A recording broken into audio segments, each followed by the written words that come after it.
So here's 5 novice fantasy reads from a novice fantasy reader. I only really got into fantasy like last year, so I've been trying to read all of those series that everyone goes on about, and these are the ones that really stuck with me and just helped me get into the vibe. So the first one is The Shadow of the Gods by John Gwynne, or the whole Bloodsworn saga.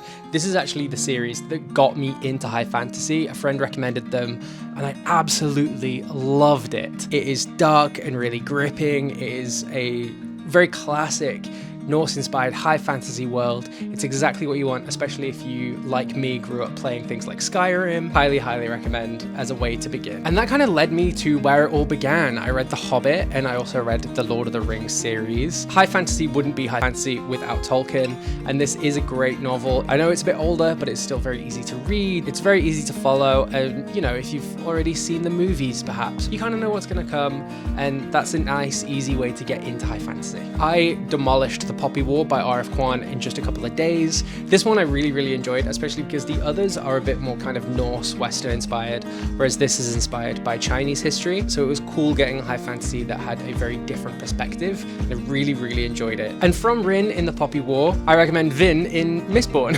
I think the Mistborn saga is the series that everyone recommends starting with Brandon Sanderson's work, and I loved it. I demolished all 3 of these books in this trilogy so quickly. Every single one I gave 5 stars, and I absolutely loved it. And I do have another classic one. I know I said I only recently got into high fantasy, but there is a fantasy series I've been reading since I was a little kid, and that is The Chronicles of Narnia. I've had this exact copy since 2001, and I like to try and reread it once a year, or at least 1 or 2 of the books from it every winter. And it's another thing where we all know the stories. Even if you've not seen the movies, we're all at least somewhat familiar with The Lion, the Witch and the Wardrobe and other books in The Chronicles of Narnia. And along with Tolkien, I think C.S. Lewis is someone who really helped invent high fantasy and the genre that it has become today. And there we go. These are book 1s, or in the case of The Chronicles of Narnia, the full series of the 5 high fantasy series I recommend as a novice fantasy reader.